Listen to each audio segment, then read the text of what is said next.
Hello everyone and welcome back to Rebooted MCU. Today we are here with Rebooted MCU Phase 6 Part 1. That's right, the first project in the final phase of Saga 2, the Galaxy of Mutants saga. And we have a big episode today, so without any further ado, let's go ahead and jump right in. The movie opens up in deep space as we see a silver object speed past the stars and planets in our vast universe. The object is revealed to be Norrin Radd, aka the Silver Surfer, played by Pedro Pascal, who slows down as he arrives at a location filled with floating rocks. He bows. Mighty World Eater Galactus, I have delivered Annihilus, leader of the Annihilation Wave, to Egros, as was your command, my master. The camera pans up to reveal Galactus the World Eater, played by Liam Neeson, and Terrax the Tamer, played by Antonio Banderas. Galactus smiles. Well done, my Silver Surfer. You have brought me great joy this day. I still don't find it fair that Norrin has been playing errand boy, while myself and the others have slaved away finding planets that suit your liking, my master. Terrax, do you question the decisions of the Planet Eater? No, my lord. I apologize for my insolence. I forgive this transgression, Terrax, but do not let it happen again. Now, Norrin, what is your next plan of action? Well, I was delivering both the Skrull and the Annihilator to their respective outposts, sir. The Skrull mentioned a planet named Terra. He said it is filled with powerful beings, some potentially capable of emitting substantial amounts of cosmic energy. Very good, Norrin. Remember, my herald. Find me planets filled with cosmic energy. This is the only way my plan will be fulfilled. Now, go! Be gone! Norrin bows and takes off once again.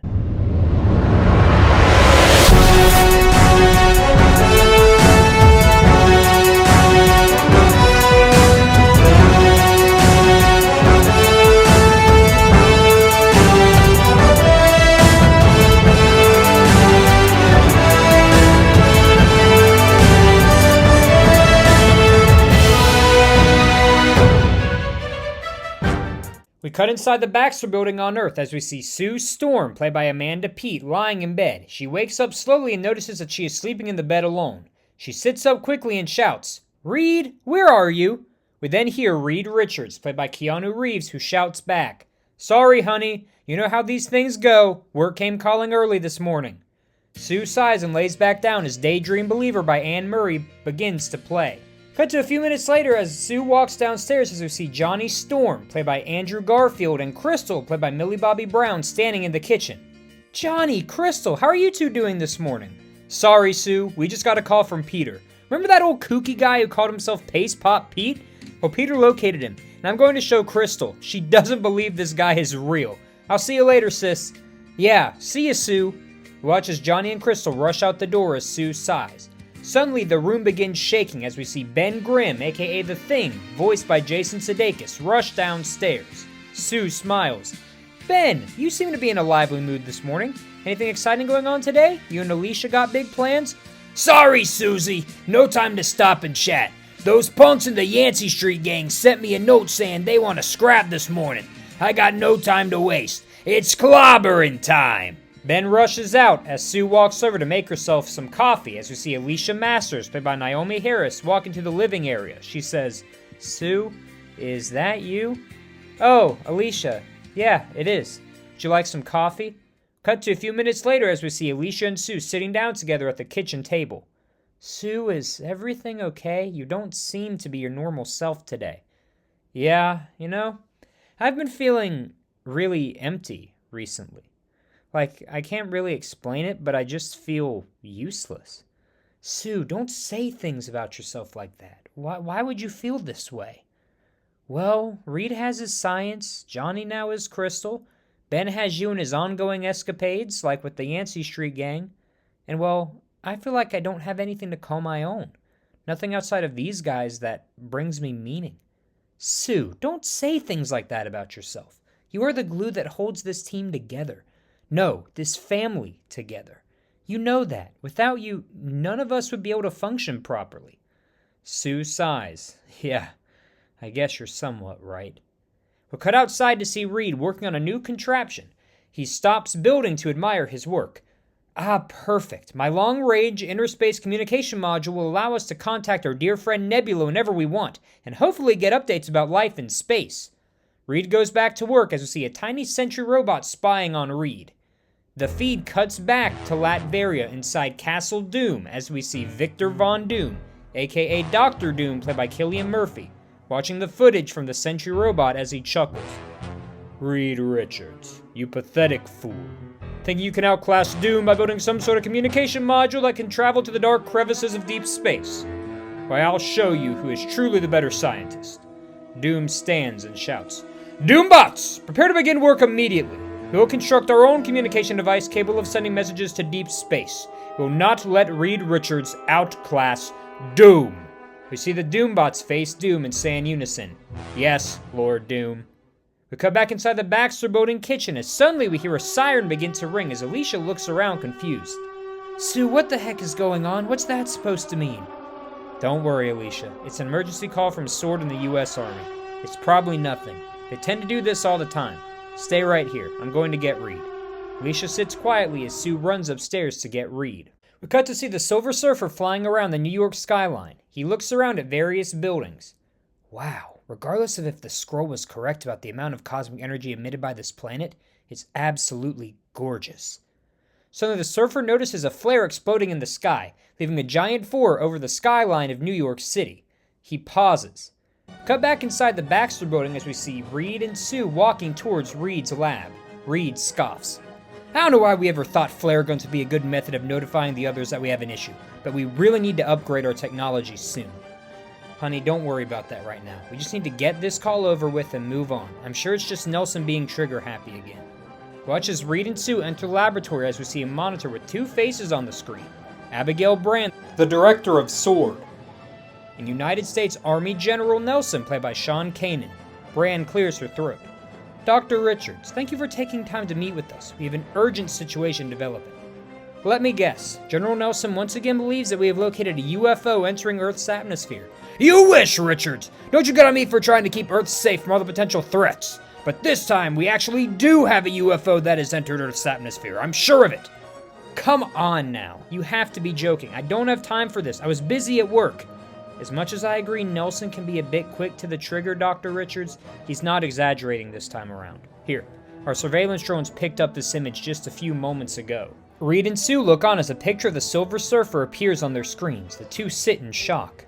What in the world is this? It literally looks like a man made out of silver who is surfing on air. Fascinating. I wonder if this is some kind of organic life form, or if it's an android of sorts. And if it is an organic life form, how can the density and weight of silver be allowed to float in the air as it is? We don't have time for your nerdy mumbo-jumbo, Richards. We need you to get to figuring out what the heck this thing is immediately. No worries, General. I already called the other members of the Fantastic Four. We're going to get to the bottom of it. Reed and Sue run away as Nelson sighs. I get one hot air balloon mixed up as a UFO and suddenly I'm trigger happy. Nelson. It's a good thing Ross likes you. We cut to a few minutes later as we see Reed, Sue, Ben, and Crystal riding in the Fantastic car as Johnny flies alongside them. He chuckles. So there is a silver man flying around on a surfboard? What kind of stuff was Nelson on when he called you? As funny as it sounds, Johnny, Sue and I saw it with our own 2 eyes. There's a man flying around New York on a surfboard. Well, whoever it is, I'll clobber him just like I clobbered the Yancey Street gang. I'd love to see you try. You might scare him away once he gets a good look at that ugly mug of yours. How about I rearrange yours first, you little punk? Boys, cut it out. We're not going to be clobbering anything. We're going to see what this thing wants and what business it has on Earth. Sue's right. I mean, if King Blackbolt and my sister have shown us anything, it's that sometimes we have preconceived notions that can be cleared up if we just take a moment to listen to each other. Well, if the alien's as gorgeous as you, Crystal, I'll have no issues listening to him for as long as needed. Oh, please. Go get a room, you two. Cannon. There it is. That's the Silver Man. Silver Surfer continues looking around, admiring the Earth's beauty, as suddenly he notices the Fantastic Four. He turns to them and speaks. What business do you have with me, Terrence? We came to ask you the same thing. What business do you have on our planet? Silver Surfer floats stunned. My word. You four are emitting radiation comparable to that of the power cosmic. Well, that's because we got our powers from cosmic rays, you ugly-looking silver man. This world is truly fascinating. Not only is this world filled to the brim with beautiful scenery, but it also contains beings with impressive power, even those capable of wielding power similar to that of the power cosmic. My master will be most pleased. Hold on there. Who's your master and what business does he have with Earth? The dealings of my master, the World Eater of the Living Tribunal, is of no concern to you, Terrence. Reed, did he just say World Eater? What do you mean by World Eater? I don't think there's any hidden meaning, Terra. His name encapsulates his duty, something that Terra will play a major role in. He can't mean you come into this planet, spreading tidings of a World Eater who has his sights on Earth as a declaration of war against Earth and her people. And as long as a Fantastic Force stand in your way, you and your master won't lay a finger on Earth. Johnny, now! We watch as Johnny screams, "Flame on!" and begins circling the Silver Surfer, who chuckles. You fool, you think you can use your flames to stop me? Let me remind you, I have abilities derived from the power cosmic! We watch as Silver Surfer absorbs all of Human Torch's heat and punches him, knocking Johnny to the ground as Reed screams, "Crystal, now!" Watch as Crystal shoots a ball of fire at Johnny, reigniting his flame. He chuckles as he flies up. "Hey, Crystal, don't ever let me stop telling you that I love you." Reed turns to Sue. "Sue, form a bridge with your force fields. We need to get over to the creature." Sue nods and uses her powers to form a walkway using her force field abilities as we watch Crystal run towards Silver Surfer with a rock forming around her hand. She punches Silver Surfer, who does not even budge as he sighs. "Again with this. The power cosmic will make it so all of your abilities are null and void." He watches Crystal and Johnny team up on Silver Surfer, who is unfazed by their attacks, when suddenly Ben charges and leaps at the Surfer, screaming, "I've been waiting for a challenge like this since I fought old Chrome Dome on Adelan. It's clobbering time." We watch as Ben fights with Silver Surfer, but even his attacks do little in the way of managing to even cause the Silver Surfer to budge. Silver Surfer delivers a single punch that sends the thing flying as he shouts, "Hey, Stretch, this guy ain't kidding. He might be the strongest guy I've ever tried to clobber." Reed jumps out of the Fantastic Car and uses his body as a parachute to protect the thing. No worries. Even if we might be outmatched in terms of strength, nobody can beat our intellect. Sue, now! Watch as Sue drives the Fantastic Car away as the Silver Surfer looks around. "I told you, you can prevent me from completing my work as much as you want. Nothing will stop me or my master." Suddenly, Sue shouts, "Want to come over here and say that, ugly boy?" "What did you just say?" "I said, why don't you come over here and say that again, ugly boy?" "Why do you insist on calling me ugly? That decision to call me such a foul name will not end well for you." "Well, because I can see why you work for this World Eater guy. With a face like that, no woman could ever love you." Silver Surfer stands in shock, then growls, "You will pay for saying that, you vile woman!"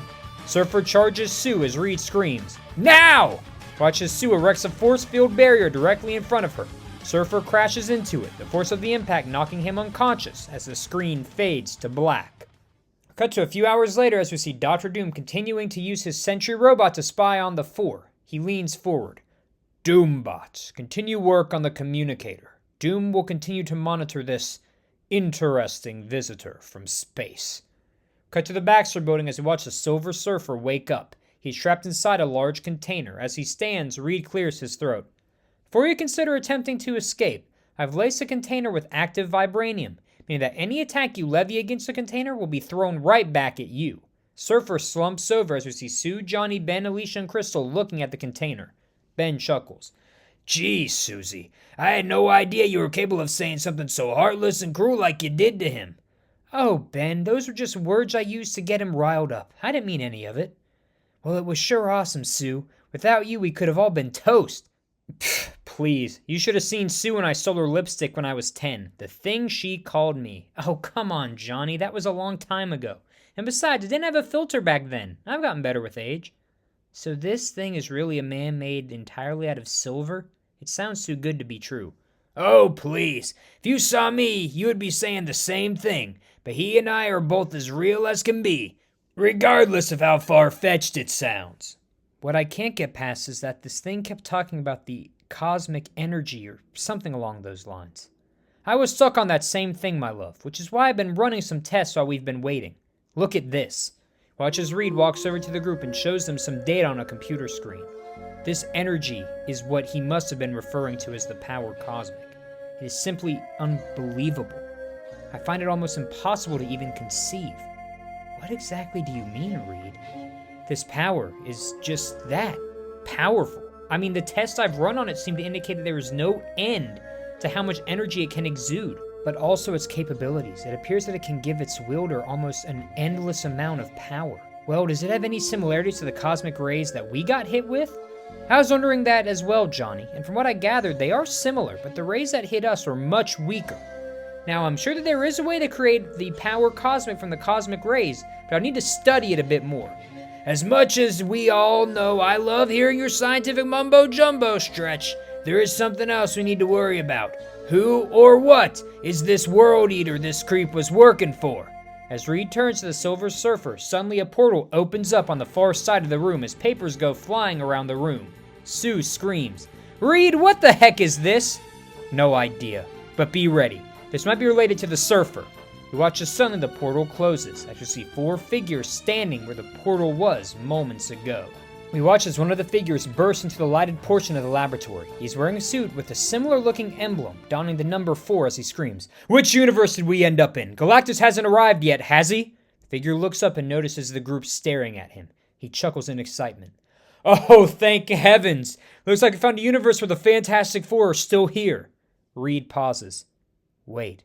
How do you know who we are?" "Why, because I'm you. Well, from a different universe, that is. Don't look so surprised. This can't be your first time meeting another Reed." The man is revealed to be Reed Richards, played by William Jackson Harper. The group stares on in shock. "Wait, so you are Reed Richards?" "From a different universe, yes. I'm Reed Richards from universe 801963. "Hold on a minute here, bud. There's a different universe called 801963. "Why, yes, Benjamin. Every universe has its own unique number. It actually comes from the spatial coordinates of an individual universe. Each are different and distinct. Sue, what does the multiversal traversing module say this universe's number is?" Watch as a second figure exits the shadow. She is revealed to be Sue Storm from universe 801963, played by Chloe Feynman. She smiles at the group. "The module has designated this universe as universe 0139. "Wait, so you are..." "Sue Storm, but the public calls me the Invisible Woman." "So you are from a different universe, but you're me." "Yep, I'm a variant of yours." "Wait, by variant you mean a version of an individual from a different universe?" "Precisely! There are variants of all of us in every universe. We just have some slight tweaks and variations that set us apart from each other." "Wait a minute. So if you two are variants of Reed and Sue, those other guys must be..."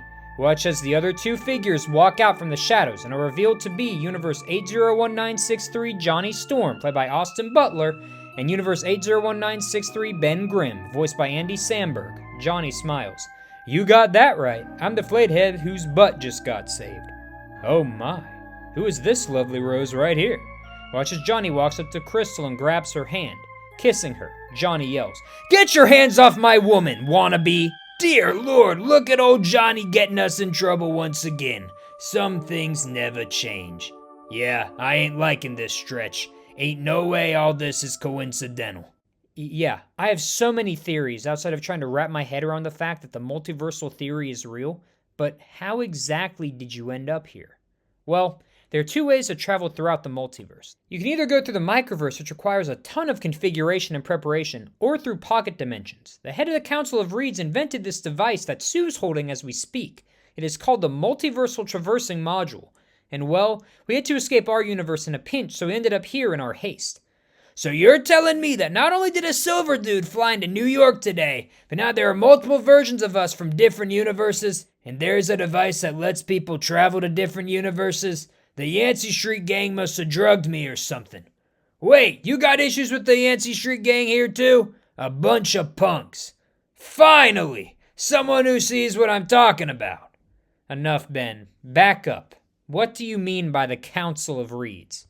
Well, a long time ago, one of our variants from another universe had the idea to form a group filled with our own variants. We could meet and discuss the problems facing each of our universes and how we could seek to address them. Our variant found a pocket dimension and created the Interdimensional Council of Reeds. He went around to different universes inviting variants to join. And since there are an infinite number of multiverses, there are an infinite number of Reeds. So it would be impossible to invite all of them to participate, which is likely why you haven't been invited to join yet. Intriguing. I must say that for once, I'm having trouble wrapping my head around all of this. Reed, I'm sorry, but is it not convenient that as soon as the creature that looks like a silver man arrives, suddenly variants of you all appear as well? Wait a minute, did you just say the silver man? Does he happen to carry around and travel using a surfboard-looking device? Yeah, he's being held right over there. Johnny points to the container as the group stands stunned. Well, would you look at that? Norrin got captured in this universe as well. Hold on! That thing's name is Norrin? Norrin Rad, otherwise known as the Silver Surfer, one of the heralds of the World Eater, Galactus. So, the World Eater is named Galactus. Yes, and as his name implies, he is a devourer of worlds. I have so many questions about the multiverse and this Galactus creature. How much time do you have?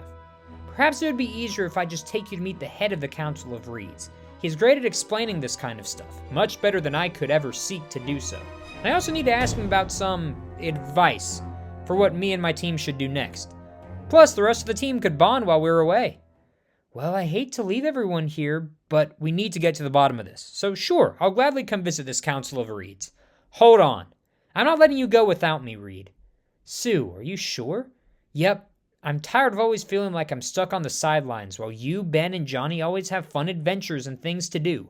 I'm going with you whether you like it or not. Hey, I feel you, sister, and don't blame you one bit. Well, typically the council is only open to Reed variants, but I'm sure the other members would be thrilled to see a Sue variant, so what the heck, let's go! Reed nods as the portal opens up as we watch the Reeds and Sue step through. We cut inside a laboratory as both Reed and Sue stand together. Reed walks forward.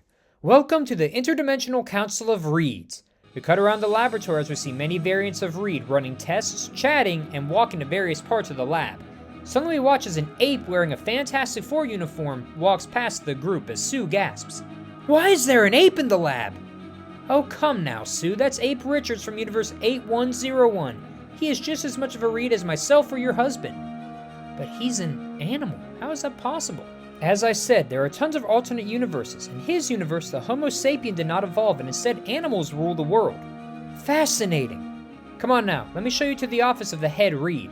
Watch as the group walks throughout the laboratory as they encounter other variants of Reed, which include Big Brain Reed Richards from Universe 982, Reed Richards who transform into the Thing from Universe 721, Mooster Fantastic from Universe 8311, Reed Richards who became Doctor Doom from Universe 6160, Doc Fantastic from Universe 11113, Explorer Reed from Universe 92459, and finally an older variant of Reed Richards from Universe 20045, played by Alex Hyde White, who scoffs at the group as they pass.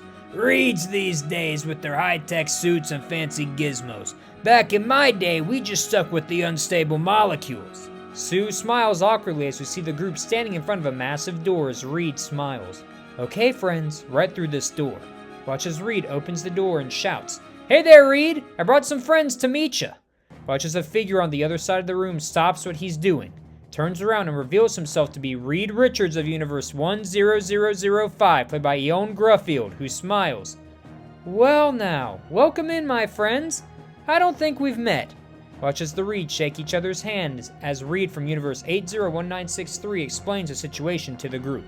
So this is the first time you're hearing about the multiverse, huh? Yeah, I always thought it was just a theory, but it's not, it's reality. I just want to understand how it all works. Well, there are 3 core tenets of multiversal theory. People will try to complicate it, but trust me. Learn these 3 concepts and you will master your understanding of the multiverse. First, there is no one timeline that is considered to be the definitive timeline. Alternate timelines have been forming since the very start of time, when events happen slightly different than in other timelines, thus creating a multitude of different universes, with more being created as timelines continue to see events that spur the creation of other universes. Wow, so does that mean every universe is unique from each other in terms of events that occur on the timeline? Not necessarily. From my studies, I found that there are some events that occur in every universe. 2 of the biggest examples being the Fantastic Four getting their powers from the Cosmic Storm, and Thanos attempting to use the Infinity Gauntlet to wipe out half of all life in the universe. Whoa, so you two also had to deal with Thanos in your timelines? Well, not exactly. The Infinity Watch took care of him before he managed to get his hands on the first stone. The Infinity Watch? We don't have a group that goes by that name in our universe. Well, it happened like this. Cut to a flashback in Universe 801963 as we see Thanos, played by Josh Brolin, land on Xandar. See the Infinity Watch, consisting of Adam Warlock, played by Ryan Gosling, Gamora, played by Olivia Wilde, and Moondragon, played by Cara Delevingne, waiting for him as he exits the Sanctuary 2. He chuckles. Well, if it isn't some fools who are attempting to prevent me from achieving destiny. Give it up, Thanos. We know what you're planning to do with that gauntlet. We will not let you fulfill your evil plan. Come now, Gamora. After you were named my favorite daughter and I saved you all those years ago, you now stand in defiance of my will. She can do whatever she wants, you monster. You will not be leaving here alive. You can try as you must to stop me, but destiny will arrive all the same. The High Evolutionary embedded the Soul Stone into my forehead, so fate is determined there will only be one of us who walks away from this fight alive. Your pathetic soliloquy has begun to bore me, boy. Let's settle this now. Watch as Adam Warlock begins fighting Thanos as Gamora and Moondragon join in. The group's efforts render Thanos useless as he falls to the ground, dead. We cut back inside the lab as Reed and Sue stand in shock. Well, that didn't happen in our universe. The hero Iron Man sacrificed himself to save us all. Oh, so similar to Ape Richards' timeline. Iron Mouse had to sacrifice himself to save humanity there. Of course, Iron Mouse. How original. Anyways, back on track. Now that you get the first tenet of the multiverse, the second tenet is that major events that change the course of a timeline drastically lead to the creation of new universes. Interesting. So like you said, new universes have been forming since the very start of our known timeline. But along with that, other universes have been branching from these universes, with alternate timelines continuing to be created. Precisely! Now you're starting to get it. Wait, I'm confused. What exactly constitutes a major event capable of creating a new timeline? Great question, Sue. Well, let's say that Homo sapiens don't become the dominant species in a timeline. There's a global catastrophe that wipes out an entire civilization. This will lead to a massive alteration in the timeline, and thus the creation of a new universe. This leads me to the third tenet of understanding the multiverse, the corrective theory. The corrective theory?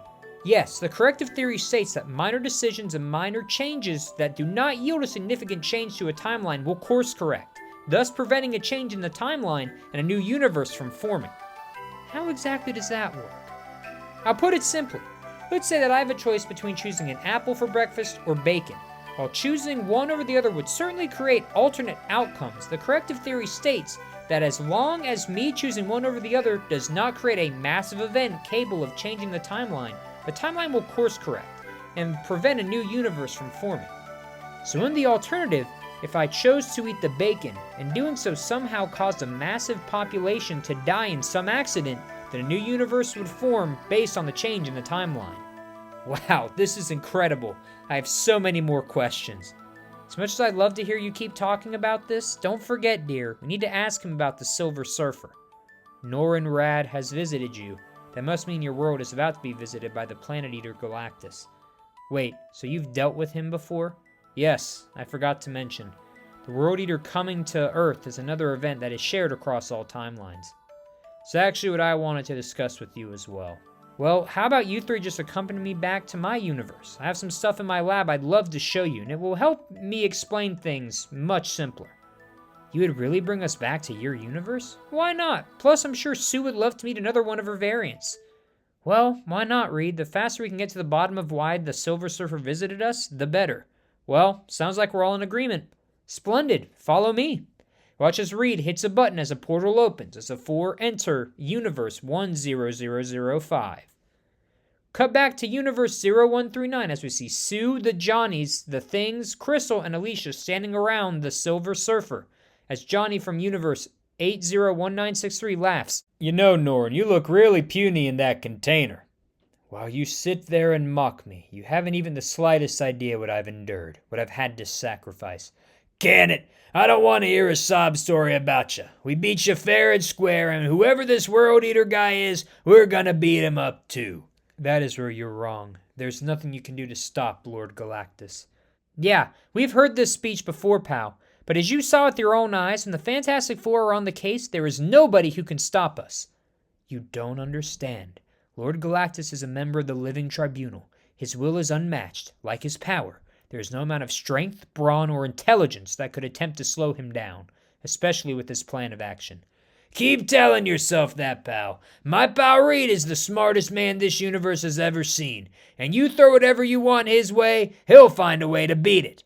You can keep shielding your eyes from the inevitable, but it won't stop Lord Galactus from consuming this planet. Watch as a tiny Doom sentry robot sends the footage and audio back to Latveria as Doom watches on from his castle. A Doombot enters the chamber and announces, Dr. Doom, Monarch of Latveria, the long-range interspace communication module has been completed as per your request.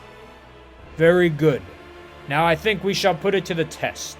The Metallic Man speaks of being more powerful than anything this world has ever seen, and one that not even Reed Richards could be capable of finding a solution for. This is Doom's moment.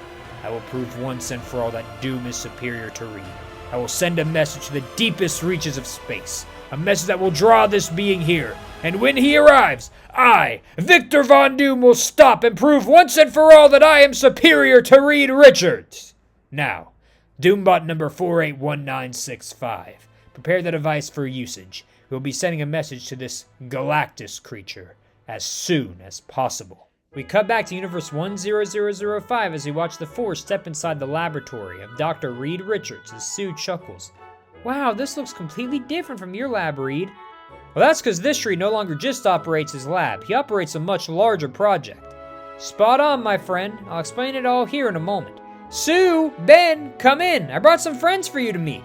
Watch as a voice comes from the other room. Oh boy, let me guess. Stretch brought back the Impossible Man to bug the heck out of me again. Watch as Ben Grimm, aka The Thing from Universe 10005, played by Michael Chiklis, enters the room and smiles. Oh goody, 3 Reeds. I can't wait for the amount of scientific mumbo-jumbo we're about to hear come out of these jokers' mouths. Oh, come on, Ben. These are guests. We rarely have visitors, so behave yourself. Watch as Sue Storm, aka the Invisible Woman from Universe 10005, played by Jessica Alba, enters the room and gasps. And you even brought a Sue variant for me to meet? This is so exciting. Oh, wow, your hair. You look absolutely stunning. Oh boy, here comes the girl talk. Just great. Well, my friends, now I can officially welcome you all to the Future Foundation. The Future Foundation? Yes, it was something I formed in my later years. I grew discontent with the progress of scientific innovation on Earth and decided to invite the best minds from around the universe to work here, to make a better future for both humanity and our planet. Wow, that's absolutely fascinating. You'll have to tell me more. Not to interrupt the mood, but we did come here to discuss Galactus. Oh, yikes. So you brought these people here on some serious business, didn't you, Reed? Oh my, I'm so sorry for you, Sue. It's not going to be an easy road ahead. Wait, what's that supposed to mean? Well, before I explain what Galactus does, I think I need to explain where he comes from and why he visits Earth. Reed hits a button on a computer console as he continues. At the very start of the universe, there existed 5 beings of immense power. Zoma, the leader of the Watchers. Arishem the Judge, the leader of the Celestials. Mistress Love, played by Hannah Waddingham. Master Hate, played by Robert Patrick, and the most powerful of the 5, Master Order, played by Sir Patrick Stewart. These beings would then create 2 additional beings, that being the Grand Master, played by Jeff Goldblum, and the Collector, played by Benicio del Toro, and together the 7 beings would rule the universe and take on the name of the Living Tribunal. Each member of the Living Tribunal serves a very important purpose that is vital to the continuation of our universe. The Collector is tasked with collecting artifacts of the universe, which are stored in his museum. The Grand Master is tasked with promoting sportsmanship and kinship across the universe. The Watcher is tasked with watching the universe and keeping track of everything that occurs, though he never interferes. Master Hate and Mistress Love are tasked with spreading both love and hate throughout the universe, with both forces balancing each other out.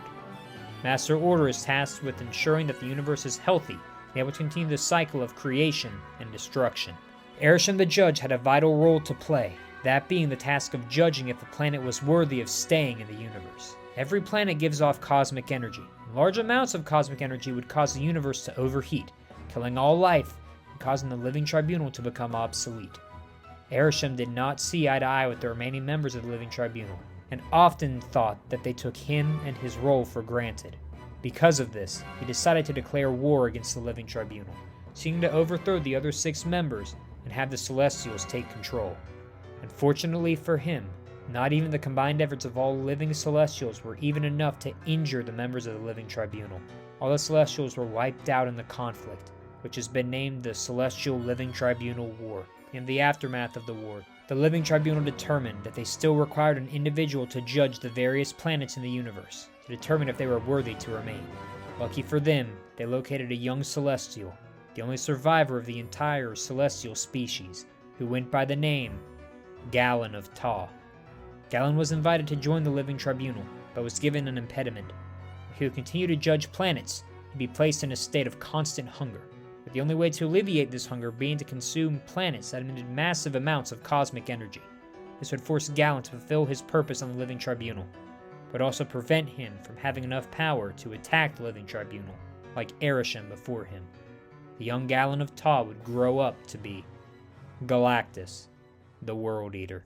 We cut back to Universe 0139 as we see Galactus sitting on a throne made from stone as Terrax reads him a list of planets he located that emit massive amounts of cosmic energy. He smiles. "Very good job, my tamer. You have fulfilled your role nicely. It is an honor to serve you, mighty World Eater." Suddenly, a sound fills the area as the two look around confused. "This message is for the being who calls itself Galactus. My name is Victor Von Doom. I am the universally renowned scientist who hails from the planet of Earth. I send you this message to inform you that I have captured your associate, Norin Rad. He is being held captive as I send you this message. If you want to see your associate again, you best show yourself. I will be waiting." Galactus and Terrax look towards each other as Terrax chuckles. "Earth? What the heck is this Earth place they're talking about? They must be referring to Terra. But they are claiming to have captured my Silver Surfer. I must admit, I'm a bit shocked but also impressed that a planet previously held to have a minimal amount of cosmic energy managed to produce beings capable of contacting me and defeating my herald. Norin probably just got in over his head. What a disappointment. What's our next move, my lord? If my Silver Surfer could not complete the job, you are next, my tamer. Visit Terra and see if it emits a requisite amount of cosmic energy. My interest has been piqued. And if Norin is still alive, bring him back to me. You will be off now." Terrax bows and smiles. "The pleasure is all mine, mighty World Eater." Terrax chuckles as he speeds away towards Earth. Cut back to Universe 10005 as the group stands in silence. Reed clears his throat. So, Galactus is not only one of the most powerful beings in all the galaxy, but he also serves a vital role in ensuring that the universe continues to function properly. So I'm struggling to see why him coming to Earth is an event that should cause us to jump into action. I mean, he is putting our lives at risk, but isn't he just serving his universal purpose in doing so? That is a good question, and the answer is that Galactus does not come to Earth in order to fulfill his duties as a World Eater. He comes to Earth in order to attempt to do the same exact thing his predecessor Arishem did. He attempts to build up enough power by consuming as many planets as he deems necessary in order to attempt to take on the Living Tribunal. What?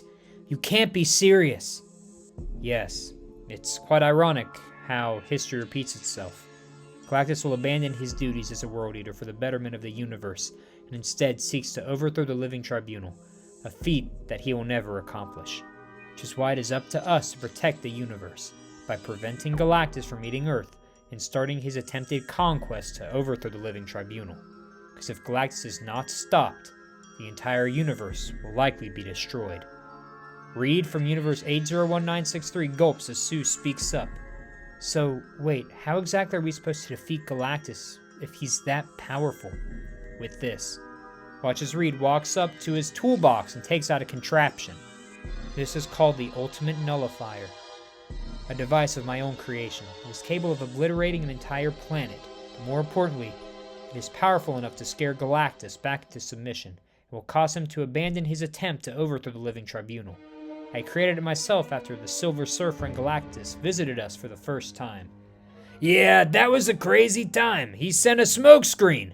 Literally, we thought we was out of the woodwork, but the real Galactus revealed himself years later. But thankfully, Stretch here had managed to create that puny device and managed to defeat Galactus before he did any harm. Well, that's great. So then why exactly is everybody acting like Galactus coming is such a big deal? Well, the Ultimate Nullifier is a device that is capable of defeating Galactus, but it comes with a great sacrifice. I almost don't even want to talk about it. What sacrifice are you talking about? Well, we have found that in every universe, Johnny is the only one capable of flying within close enough range to use the Ultimate Nullifier on Galactus. And in the process, he sacrifices himself so the universe can survive. What? Johnny has to die? I'm sad to say, it's true.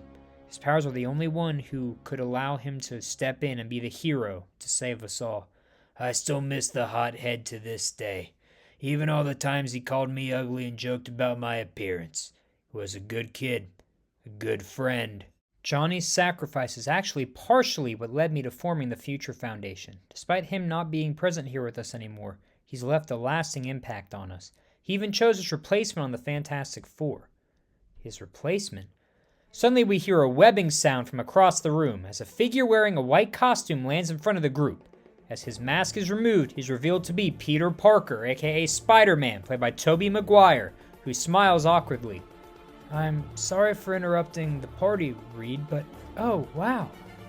So, we have variants here as we speak. That's awesome. I wonder what my variants would be like.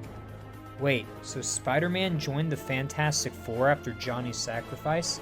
Yep, it was actually Johnny's final wish, one that we were happy to fulfill. Peter has been a great help to us. Yeah, it was an honor Johnny wanted me to take up his spot on the team after he, It was difficult at first. He was one of my closest friends, but I try to do better each and every day to honor his sacrifice.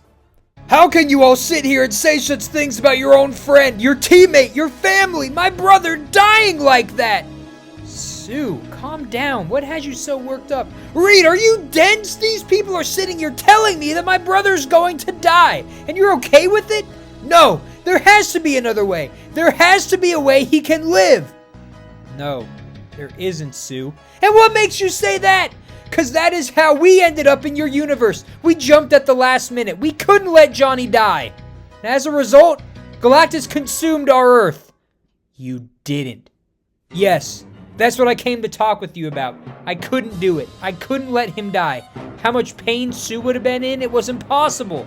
So I made the selfish choice. You do know this means your universe will perish. If Galactus consumes Earth, he will take on the Living Tribunal and die, leading to the heat death of the universe thanks to the increase in cosmic energy. So there really is no other way the universe can be saved, not without Johnny. Yes, Sue, I'm sorry, but it is what must happen for the universe to survive. Suddenly, a siren goes off as Ben runs to the computer. Well, Stretch, looks like the Puppet Master is at it again. Reed sighs. Well, gang, sorry we have to cut this short. Reed of Universe 0139, take this.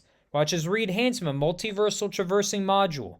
Welcome to the Council of Reeds, my friend. I hope to see you again soon. I'd recommend getting started on the Ultimate Nullifier as soon as possible. If Norn came to visit you, that means Galactus is drawing close. And Reed of Universe 01963, we will need to chat later. Both Reeds nod as we watch the Fantastic Four run away, as the group returns to Universe 0139. Cut back inside the laboratory of the Fantastic Four in Universe 0139 as the group stands in amazement. Johnny screams, Wow, Reed, did you manage to get your hands on one of those multiversal devices? I did indeed, Johnny. It was quite the experience to see tons of other versions of myself. If I didn't know you any better, I'd say you sounded like an egotistical moron. But hey, I love you, Stretch. Glad you're back. What did he have to say about our predicament? He didn't react too well, but he said we'll chat about it later. Sue, is everything okay? Reed Richards, how selfish can you be? We just heard that Johnny is going to die and you act like nothing is wrong? Wait, what? Susie, what you talking about? We just learned that my baby brother is going to have to die defeating the World Eater because if not, our universe is going to perish. That's exactly why those four showed up here. Is that true? Unfortunately, Toots, it is. I'm going to die? I'm afraid to say this, Johnny, but until I have time to crunch the numbers and perform calculations, it appears that it is something that must occur for the universe to survive. Reed, how could you say something in such a calm manner? Because, Sue, you know I'm not good with this kind of stuff. You think I want to see my best friend die? No, but I don't know if we have any other choice right now. Sue drops to the floor sobbing as we hear a siren begin to ring as we see both Director Brand and General Nelson appear on the monitor again. Reed sighs. Look, Nelson, now is really not a good time. We caught the Silver Man from earlier, and I'll send you my findings as soon as I have time to study him closer. Dr. Richards, we aren't calling about that. Have you not seen what's happening in your own backyard? What on earth are you talking about? We watch this video footage of Terax destroying parts of downtown New York flash on the screen as the group stares in shock. Nelson screams, "Another blasted alien is in downtown New York, and you haven't taken care of it yet? Get out of your fantasy land and get to stopping this." You have quite the way with words, General Nelson, but your point is valid. Reed, we need you and the Fantastic Four to drop everything that you're doing and take care of this. The fate of the Earth rests on it. As the call ends, he watches Reed turns to the group and shakes his head. Well, Fantastic Four, let's head out. We'll help you out with this one, Dr. Richards. You have our support. We are appreciative of it. Thank you. Oh, goody. Looks like it's clobbering time once again. Watch as the group heads towards the Fantastic Car as Sue remains on the ground sobbing. We cut outside to downtown New York as we see Terax crushing buildings and stomping on the ground as civilians scream in terror. He scoffs. Landlac had more formidable warriors than this. How did Nord manage to lose to such a pathetic species? I'm going to have to ask you to stop right there. Terax stops as we see the Fantastic Four from Universe 801963 standing alongside Mr. Fantastic, Human Torch, Thing, and Crystal as Terax stops. Oh, what do we have here? A pathetic attempt at a roadblock? Oh, buddy, let me tell you, you won't want to know what we have coming your way. Listen, Terrans, your planet will soon be devoured by the World Eater Galactus. He has taken a surprising interest in your planet, as somehow someone was able to capture his Silver Surfer.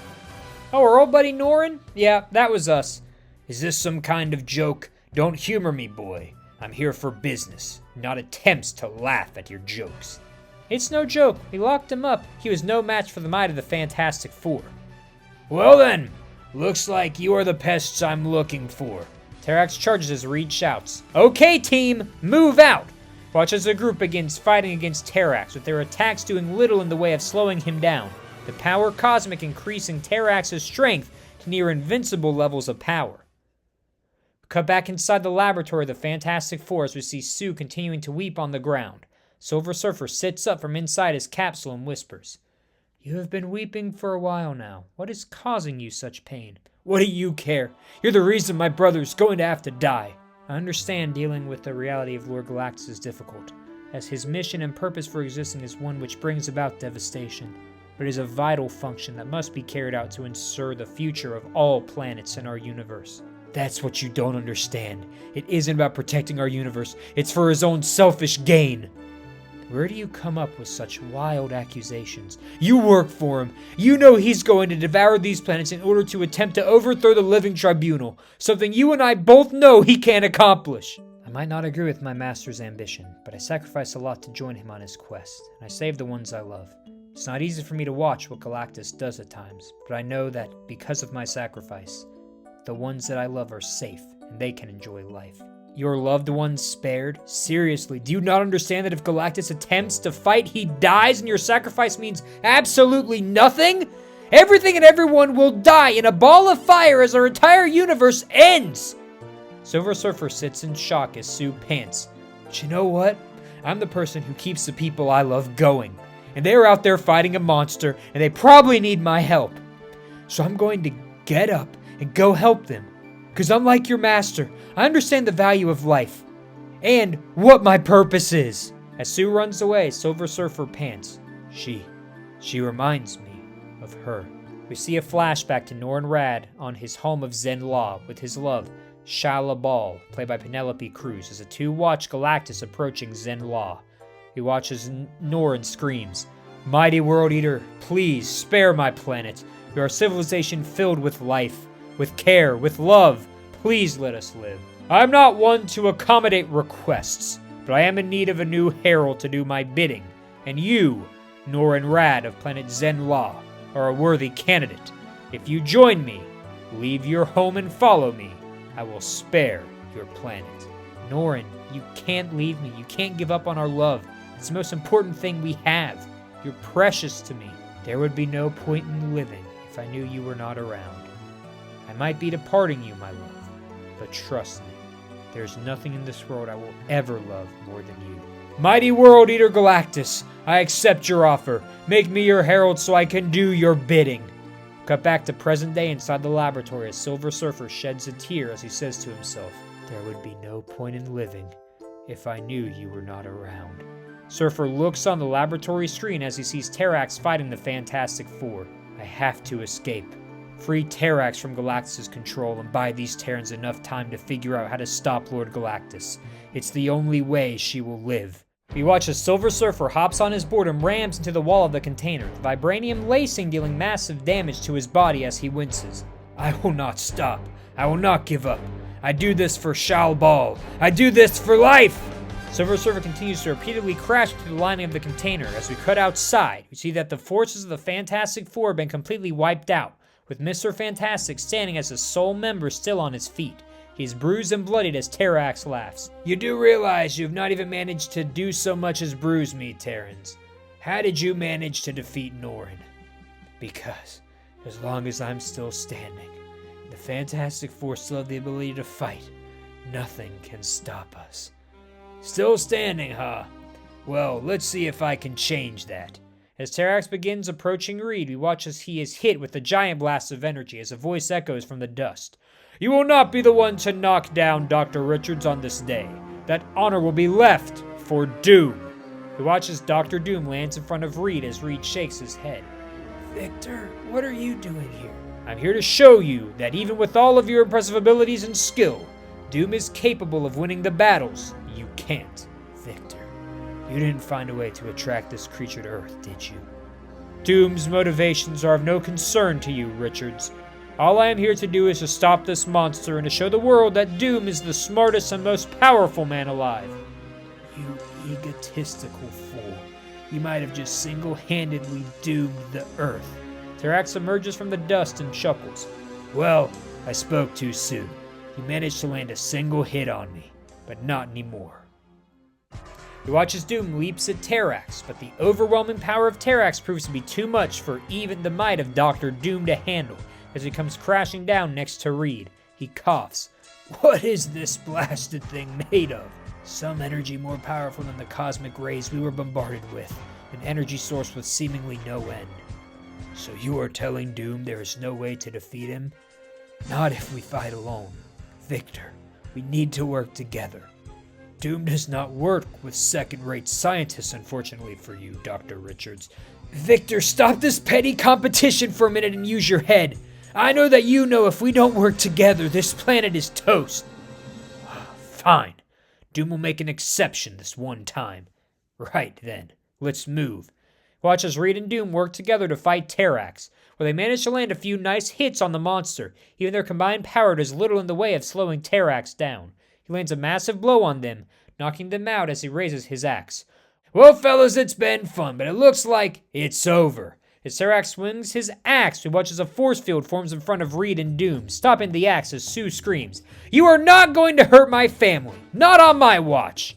Terrax stops and chuckles.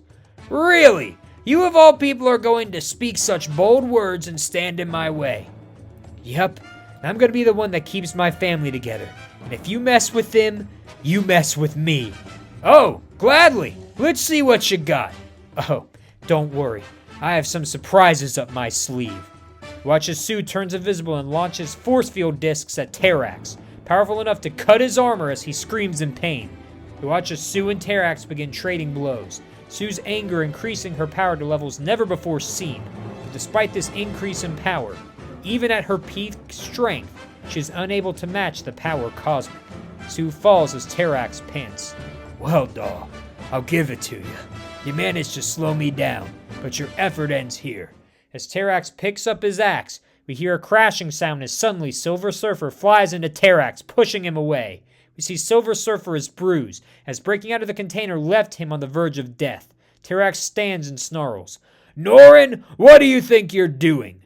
Terrax, stop. If we allow Galactus to continue his quest, it will result in the end of the universe. We can't allow him to follow his selfish ambition. And what makes you think that this sudden change of heart is better than what our Lord desires? Because I'm fighting for love and for life, while he fights for himself. I will not let you speak of our Lord like that, Norrin.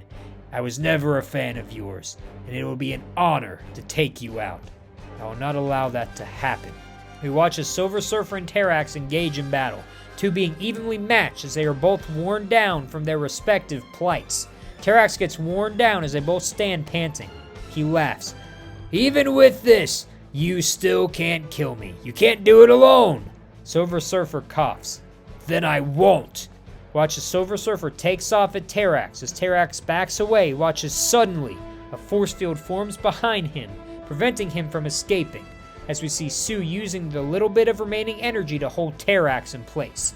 Terrax screams as Silver Surfer flies directly into his stomach, impaling him with his remaining power, and killing him in a blinding light.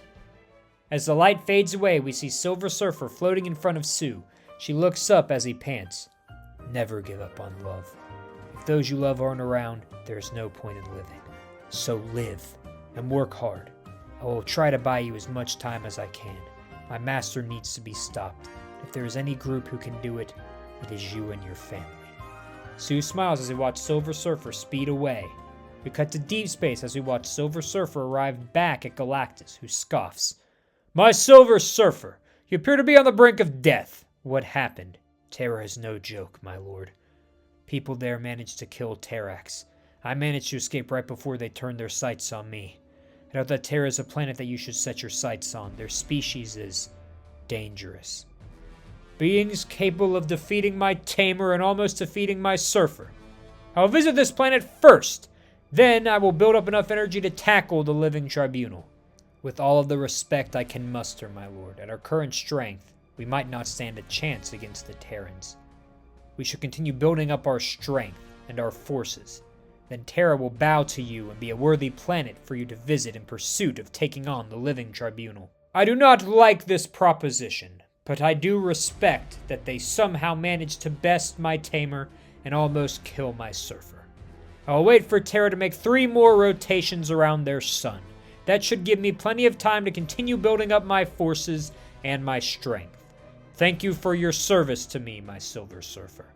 I appreciate it, as always. Silver Surfer bows as a tear drops from his eye. Cut inside the lab of the Fantastic Four a week later as we see the Fantastic Four from Universe 801963 standing at the entrance of a portal. Reed smiles. Are you sure you guys are going to be okay? Yep, we are granted privilege to stay with the Council until we can sort everything out. Well, if you need anything, you know where to find us. We're always happy to help. Oh, don't worry. I have a feeling we'll be seeing each other again someday. Reed smiles as the group waves goodbye as the Fantastic Four enter the portal. Reed turns to the group as Ben sighs. So, Stretch, what are we gonna do now? Well, there's no telling how much time until Galactus makes his way to Earth, so I'm going to get started on the ultimate nullifier. Am I really going to die, Reed? Johnny, I will do everything in my power to make sure that we can find a way that you won't have to die to this vile being. I promise you of that. I will use every waking moment of every day to work as hard as possible to ensure that you will live. Sue smiles as Reed walks over to his bench. Because I know as long as us 4 are together, there will be no challenge too big, no enemy too powerful, and no obstacle too large. Because as long as the Fantastic Four stands, we will find a way to overcome it!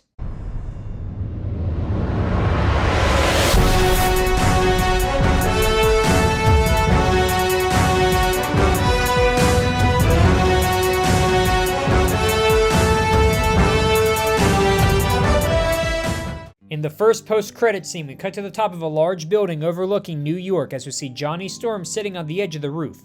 Suddenly we watch as Peter Parker, played by Tom Holland, swings behind him panting.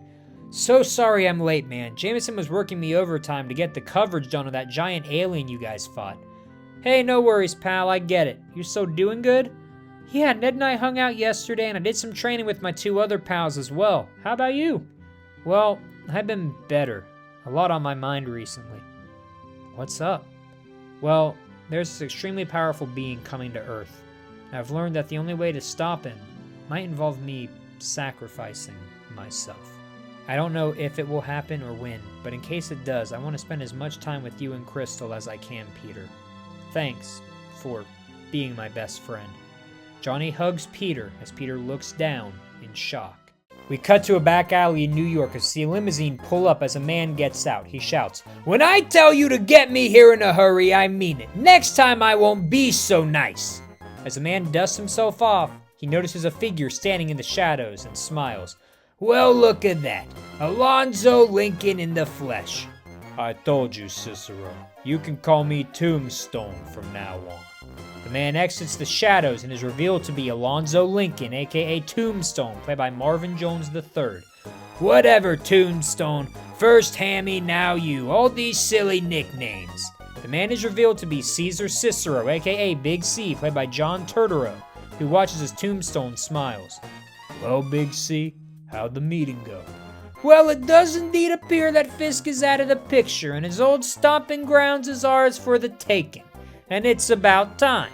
If Dr. Williams hadn't screwed everything up before Fisk took over, it would have been us from the start." "So me and the other crime bosses are good to start our operations?" "Oh, absolutely, my eager associate. Let it be known, the reign of the Magia starts now." And that is Fantastic Four: Warning of the Silver Surfer, the first project of Phase 6. Galactus is coming, and yes, it appears that in every universe, Johnny Storm must sacrifice himself to stop Galactus. Will the Fantastic Four find a way to break this streak? Only time will tell. Now, I know we did get into some multiversal stuff. If it's still a bit confusing, let me know in the comments section. I can always make an explainer video. I try to break it down as simple as possible. I didn't want to do a whole big explanation where you had to break out a graph and, run mathematic equations. Try to keep it simple. 3 core concepts. Hopefully it was easy to follow. And again, if it's not, just leave it in the comment section below and I will seek to make a video explaining everything. Now, with that being said, the next project is Wonder Man. Should be coming out in the next few weeks here. But in the meantime, make sure to like, comment, subscribe, go watch the Rebooted MCU side projects, join the Discord server, follow the Instagram. Thank you all for watching. You are the best, and I will see you all for the next project. Take care.